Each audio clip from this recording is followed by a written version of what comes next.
पहेलियों को अगर हकीर समझा गया तो बेज़रा टेडी बेयर्स को तो नस्लों के खात्मे की वजह तक बना दिया गया। आखिर माजी में इनको इतना बुरा क्यों समझा जाता रहा? न्यूयॉर्क टाइम्स इन अखबारात में शामिल था जिसने इनको डिजाइन करने और शाया करने से इनकार किया। बरतानिया से ताल्लुक रखने वाले जोड़े को क्रॉस वर्ल्ड की पहेलियां अदालत तक ले गईं। टेडी बेयर्स की जुनून से अमरीकियों की नस्ल कशी में तेजी आई थी।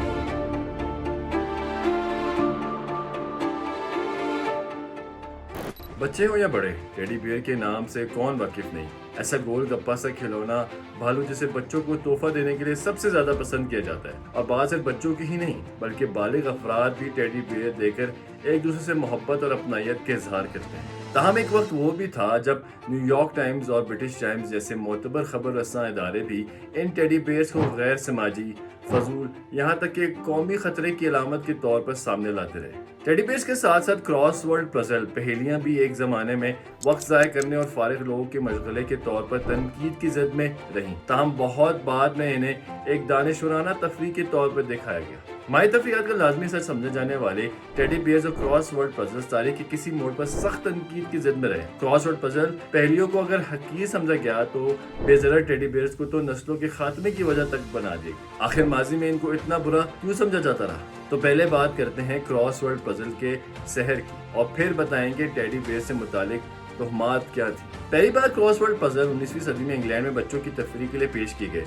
अमेरिकी अखबार न्यूयॉर्क वर्ल्ड ने अपनी जंग अजीम के मौके पर 21 दिसंबर 1913 को अपने इतवार के ज़मीने में पहले जदीद क्रॉस वर्ल्ड पजल शाया किया, जिसके बाद ये सिर्फ बालगों के लिए तफरीह बन गई। अल्फाज बनाने वाली इन पहेलियों के शायकीन की तादाद में जंग के बढ़ने के साथ इजाफा होता गया। रातों रात इन पजल्स ने लोगों का मजमा इकट्ठा करना शुरू कर दिया। यूं क्रॉस वर्ल्ड 1920 की दहाई के दौरान अफरा तफरी में घरे लोगों के लिए पनाह और फरार ढूंढने के जरिया बनती चली गई और दिन ब दिन इसकी मकबूलियत अरूज तक पहुंच गई। यहाँ तक कि जंग बंदी के बाद भी इसका चाह कम न हो सका। ताहम न्यूयॉर्क टाइम्स इन अखबारात में शामिल था जिसने इनको डिजाइन करने और शाया करने से इनकार किया। अखबार के एडिटर्स ने रीडर्स को अपनी तरफ मुतवज्जा करने के लिए और मुमकिन आला स्टैंडर्ड्स को बरकरार रखते हुए फैसला किया कि इनके मज़ामीन को किसी पहेली पर इन्हिसार किए बगैर आगे जाना चाहिए। इसके साथ उन्होंने नवंबर 1924 में एक मजमून शाया किया जिसका उन्वान था जुनून की एक आम शक्ल। इस मजमून में कहा गया था कि क्रॉस वर्ल्ड पागलपन की एक ऐसी शक्ल है जिसमें लोगों ने अल्फाज की तलाश में अपना वक्त बर्बाद किया और एक तरह के गुनाह के मुर्तकिब हुए। मजमून के मुताबिक इससे सिवाय एक हल्की फुल्की ज़हनी वर्जिश के और कुछ हासिल नहीं होता और ये लोगों के लिए खाली और थका देने वाले बेकार सरगर्मी के अलावा और कुछ नहीं जो अपने फारिग वक्त में करते हैं। अभी जिस मजमून की गर्द न थमी थी, इसके 2 माह बाद कैलिफोर्निया के सेक्रामेंटो स्टार ने एक मजमून शाया किया जिसमें दावा किया कि क्रॉस वर्ल्ड पहेलियां इंसान की यादाश्त को नुकसान पहुंचाती। इस मजमून में अस्पताल में एक ऐसे मरीज के बारे में बात की गई थी जिसमें डॉक्टर्स की तशखीस का हवाला देते हुए कहा गया था कि क्रॉस वर्ल्ड गेम्स की लत की वजह से इस शख्स को भूलने की बीमारी की एक संगीन किस्म का सामना करना पड़ा। इस दौरान कई क्रॉस वर्ल्ड इंसोम्निया, बेख्वाबी की बीमारी के केसेस भी रिपोर्ट हुए, जबकि माहिरीन अमराज चश्म ने खबरदार किया कि ये शौक सर दर्द और बीनाई को कमजोर करने का बायस बनता है। इस वाक़े ने अटलांटिक ओशन की दूसरी तरफ भी तवज्जो करवाई, जहां न्यूयॉर्क टाइम्स जैसे मोतबर अखबार ने 1924 में एक मजमून शाया किया जिसका उन्वान था एक गुलाम अमरीका। द टाइम्स ऑफ लंदन ने रिपोर्ट किया कि पूरा अमरीका क्रॉस वर्ल्ड पहेली के सहर का शिकार हो गया है। इस मजमून में कहा गया क्रॉस वर्ल्ड ने चंद ज़हीन काहिल लोगों को तफरीह देने के लिए बहाना कौमी खतरे की सूरत अख्तियार कर ली। इसकी वजह यह है कि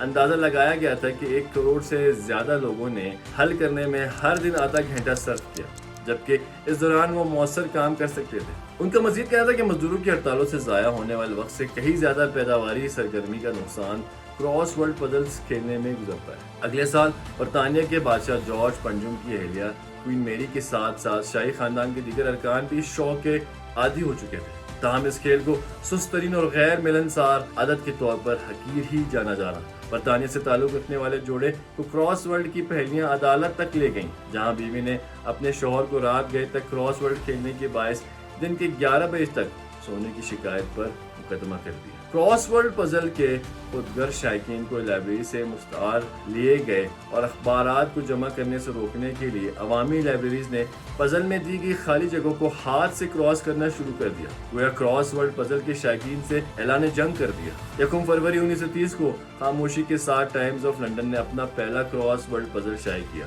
दूसरी जानब न्यूयॉर्क टाइम्स एक और तिहाई तक बगैर किसी क्रॉस वर्ल्ड पहेली के अमेरिका का वाहिद बड़ा मेट्रोपॉलिटन अखबार रहा। तहम 15 फरवरी 1943 को पर्ल हार्बर पर फजाई हमले के 2 माह बाद न्यूयॉर्क टाइम्स ने अपने मौक़िफ़ में नरमी की। न्यूयॉर्क वर्ल्ड के एडिटर के 30 साल कबल किए गए फैसले के मानंद आखिरकार अगस्त में फैसला किया कि इस किस्म की पहेली कोई फजूल ज़हनी फलकशार नहीं, बल्कि ऐसे तारीख वक्त में कारीन के लिए मुस्बत ज़हनी मश्क के तौर पर ज़रूरी है। और अब आते हैं टेडी बेयर से खिलाफ फैले जाने वाले गलत फहमियों की जान। ये सब इस वक्त शुरू हुआ जब अमेरिकी सदर थियोडोर रूज़वेल्ट 1902 में मिसिसिपी में रीछों का शिकार करने गए। ताहम इस दौरान इनको एक भी रीछ नहीं मिला। सदर के इस शिकार को कामयाब बनाने के लिए इनकी मावनीन ने एक काली रीछ को दरख्त से बांध कर इनको गोली चलाने का। ताहम रूज़वेल्ट ने ऐसा करने से इनकार कर दिया और उसे शिकार के असूल के मुनाफी करार दिया।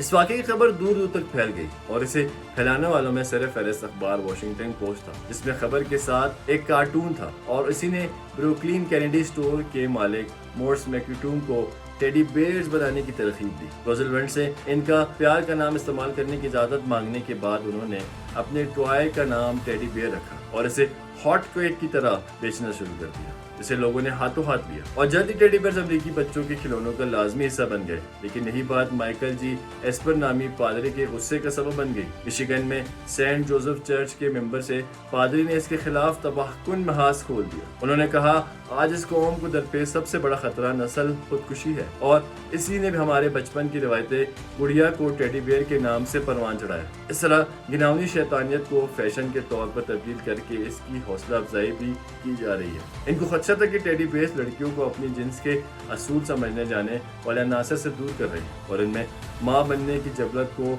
दबा रहे हैं और इन सब की वजह और जिम्मेदारी टेडी बेयर्स है। पादरी ने मौक़िफ़ पेश किया कि टेडी बेयर्स की जुनून से अमरीकियों की नस्ल कशी में तेजी आएगी। मैंने इससे ज्यादा नफरत अंग्रेज कोई चीज नहीं देखी। इसमें एक लड़की को इसके तमाशे में जानवर से लिपटे और चूमते भी दिखाया जाता है। लेकिन अमेरिका के एक छोटे से शहर से एक पादरी ने जो कुछ कहा वो इतनी अहमियत क्यों इख्तियार कर दिया। दरअसल पादरी की इस तकरीर के मकामी सतह पर खबरें वायरल हो गई और इनकी तनबीह इंतहाई मोअज़्ज़ज़ अखबारात तक भी पहुंची, जिसने इस खतरे की घंटी की वजह पर गोया तस्दीक की मोहर लगा दी। तहजीब और रवायत के खिलाफ कुछ मीडिया आउटलेट्स ऐसे भी थे जिन्होंने इस बेहुदापन का मजाक उड़ाया, जबकि न्यूयॉर्क जैसे दीगर इदारों ने रूज़वेल्ट की खामोशी पर सवालात उठा दिए। अमरीकी सदर शायद ज्यादा अहम मामलात में मसरूफ थे, लेकिन जो सवाल उठाया गया वो दुरुस्त था कि बहरहाल टेडी बेयर्स पर इल्जाम लगाया जा रहा था कि वो ऐसी चीज को फरोग देते हैं जिससे रूज़वेल्ट को नफरत है, यानी अमेरिकी रेस का खात्मा। इसके बाद तकरीबन 3 दहाइयों तक रूज़वेल्ट ने बार बार खतरे के बारे में खबरदार किया, इंतहाई सख्त अंदाज में तकरीर और खतूत में, जैसे कि उन्होंने लिखा, जो मर्द या औरत जानबूझकर शादी से इज्तनाब करता है और इसका दिल इतना सर्द है कि कोई जज्बा नहीं जागता और दिमाग इतना सतही और खुद गर्ज है कि औलाद पैदा करना पसंद नहीं करता, वो वाकई नस्ल इंसानी का मुजरम है और इसकी तौहीन हुई चाहिए। तमाम सेहतमंद लोगों की तरफ से इनके लिए नफरत का पैगाम है। लेकिन जब नामे निगारों ने इससे एस्पर के तबसरों पर इनकी राय पूछी तो हंस पड़े। साफियों ने नोट किया कि रूज़वेल्ट ने वो सब दिलचस्पी से पढ़ा है, लेकिन इनके पास टेडी बेयर्स के हक में या खिलाफ कहने को कुछ नहीं था।